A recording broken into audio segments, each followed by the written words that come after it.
Shalom, tudo bem? Hoje nós vamos falar mais um pouquinho do capítulo 2 do livro de Atos.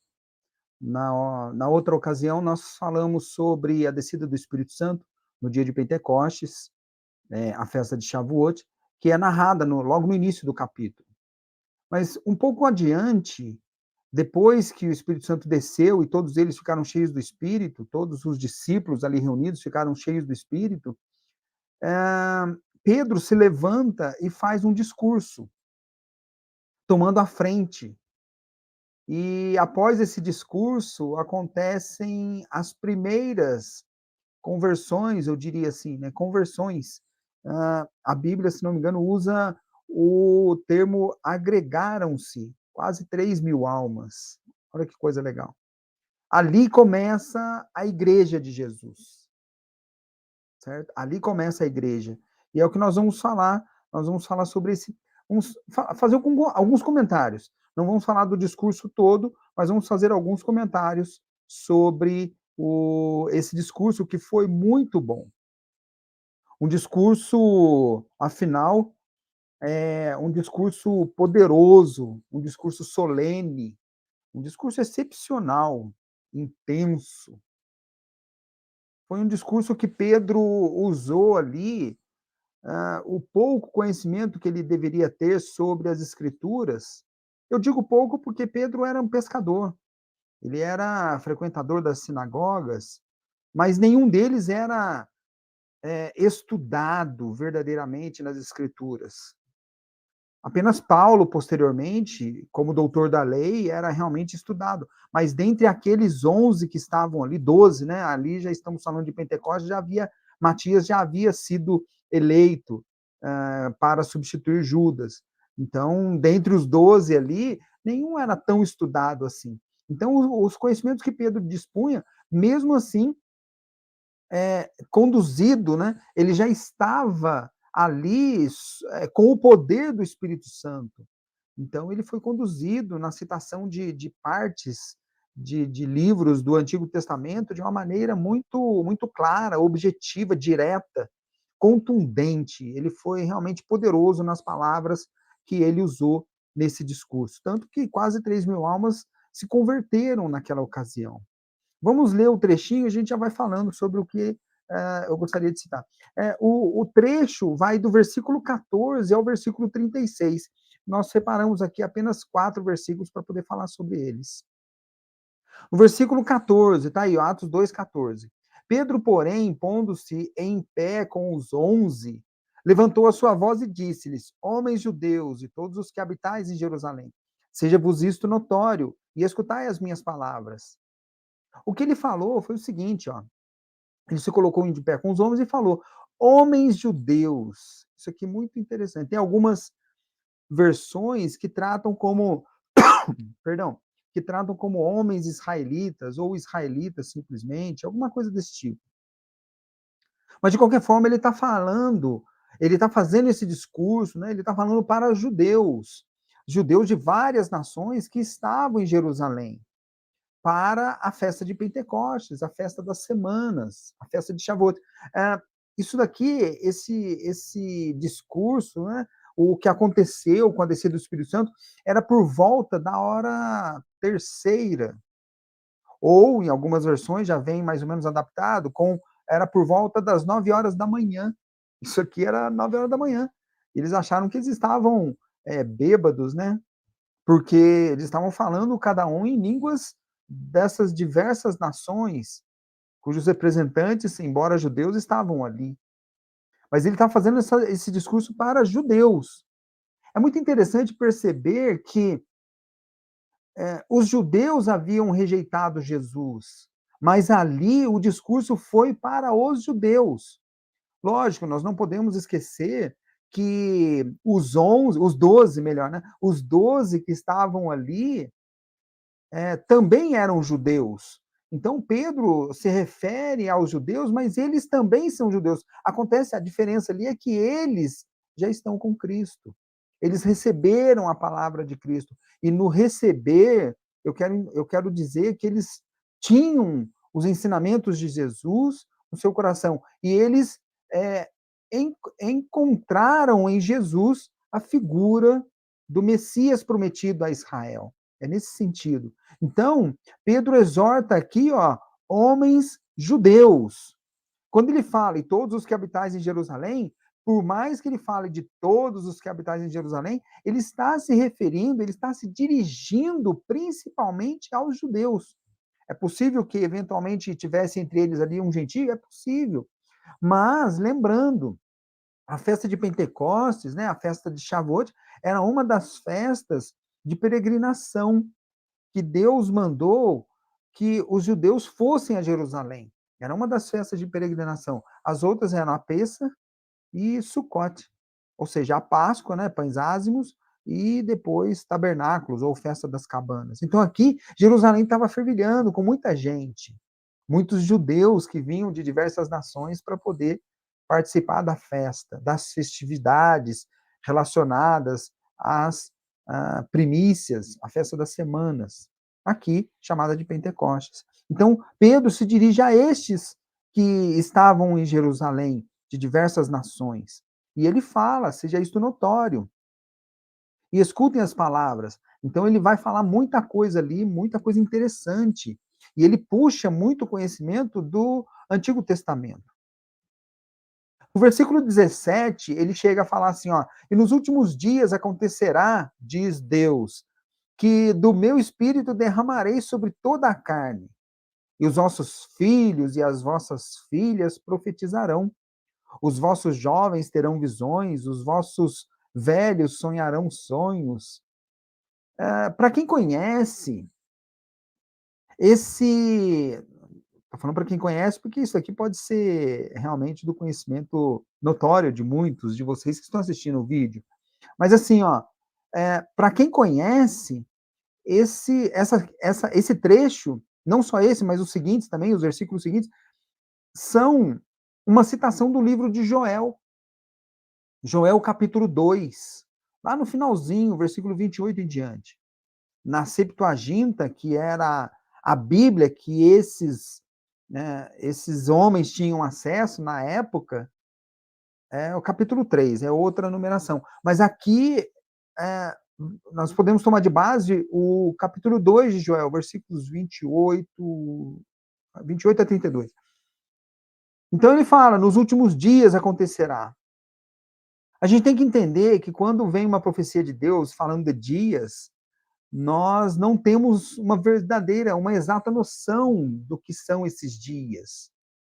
Porque o que é um dia para Deus, né? O que, que é? Agora, ele fala que olha só, do meu espírito derramarei sobre toda a carne. Isso aqui é extremamente importante. Porque por mais que ele estivesse se referindo, ou se dirigindo, melhor, aos judeus que estavam em Jerusalém, ele cita Joel, e nessa citação ele fala que Deus ah, iria derramar o Espírito sobre toda a carne. Isso significa o seguinte, que o Espírito Santo viria para toda a humanidade, e não somente para Israel. Poderia começar com Israel, e é exatamente assim que aconteceu. Cristo mesmo falou, vim para as almas perdidas, as ovelhas perdidas da casa de Israel. E depois ele ordenou aos discípulos que levassem os ensinamentos dele às nações. E com isso, Deus derramaria o Espírito sobre toda a carne, sobre toda a humanidade, sobre todas as nações. É importante a gente perceber isso aí. E lógico, o final aqui da citação, os nossos filhos e as nossas filhas profetizarão, isso aí são consequências do derramamento do Espírito.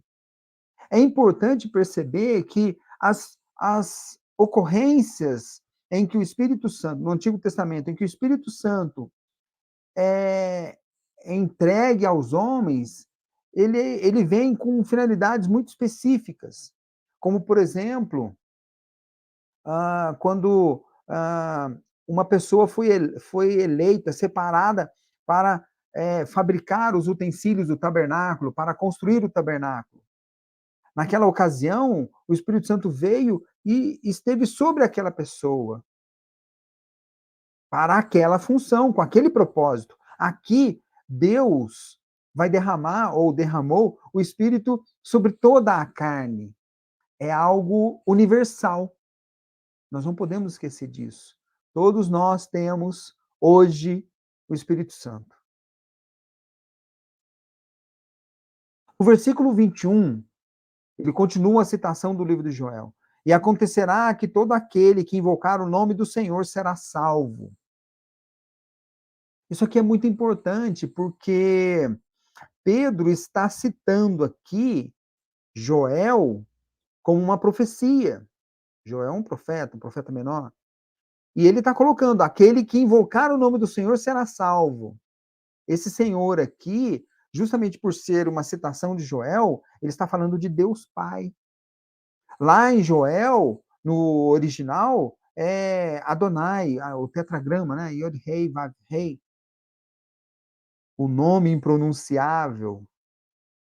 Ele é traduzido como Senhor. Aqui do grego é Kyrios, uma palavra ambígua, mas como ele está citando Joel, nós temos motivos para crer que seja Deus, o Pai. É ele que deve ser invocado. Nós temos que converter aos caminhos dele. E o caminho é Jesus. Ele é o fim de tudo. Jesus mesmo falou: ninguém vem ao Pai senão por mim. Então, nós invocamos o nome do Senhor através do caminho que é Jesus. É isso aí, ó. Invocar o nome do Senhor é, é requisito de salvação. Essa invocação é uma decorrência da invocação que está lá em Gênesis 4. O último versículo do capítulo fala que Enos, o filho de Sete, começou a invocar o nome do Senhor. É uma invocação. Ali começou todo esse propósito de salvação da humanidade. É muito importante isso. E no versículo 36, que é o último versículo que fala do discurso, ele conclui: saiba, pois com certeza, toda a casa de Israel. Mais uma vez ele frisa: saiba, toda a casa de Israel. Então ele expande esse discurso, embora tenha uma audiência ali, ele expande esse discurso a toda a casa de Israel. É destinada a toda a casa, aquela palavra, né? É destinada a toda a casa de Israel. E ele fala que esse Jesus a quem vós crucificastes, Deus o fez Senhor e Cristo. Aqui ele usa esse Jesus a quem vós crucificastes, é óbvio que ele não está colocando a culpa direta da crucificação de Jesus nos judeus, mas ele está usando uma forma de sensibilização. Porque ele não pode culpar os judeus, ele também é judeu. Imagina, ele também culpado. Tudo bem que ele negou a Jesus, mas depois que Jesus ressuscitou, Pedro fala no capítulo 21 do Evangelho que Jesus soprou sobre eles e eles receberam o Espírito. Né? Isso numa aparição de Jesus após a ressurreição. E aqui ele recebe o Espírito Santo nesse derramamento em Pentecostes. Então ele não está se culpando. Aqui já é um Pedro, diria, regenerado. Um Pedro que tem uma compreensão completamente diferente de todo o propósito que Jesus veio fazer, veio realizar. Pedro aqui, ele com esse discurso, ele explica de uma maneira mais clara quem é Jesus. Ele fala de Davi, da casa de Davi. Ele explica qual é o propósito da missão, a missão de Jesus. E ele coloca de uma forma bem clara por que é importante considerar a mensagem de Jesus na salvação. Então, aqui ele não está dizendo que os judeus, de uma forma direta, foram os culpados. Ele também é judeu, todos os 11 ali são judeus. Então, ele não pode falar de forma como se ele não fosse a quem vós crucificaste. É uma fórmula em que ele expõe a rejeição de Israel em relação ao Messias. Isso já estava profetizado. Israel realmente, os judeus ali, Israel realmente rejeitou Jesus como o Messias. Aonde ele foi e se apresentou como o Messias, ele foi rejeitado. Porém, apesar dessa rejeição Deus o fez Senhor e Cristo. Deus o fez Senhor e Messias. Olha que coisa interessante. Deus fez a Jesus, o homem Jesus, ele se tornou o Messias de Israel. Ele foi rejeitado, mas Deus o recebeu. Ele morreu, mas Deus o ressuscitou. Ele foi envergonhado, morto na cruz, mas Deus o exaltou. Olha que coisa maravilhosa. E ele fez Senhor e Cristo, e hoje está sentado à direita de Deus Pai, o Todo-Poderoso. Sabe o que aconteceu depois desse discurso? Simplesmente, quase 3.000 almas se renderam ao senhorio de Jesus. Quase 3.000 almas se renderam ao senhorio de Jesus. Olha que coisa maravilhosa.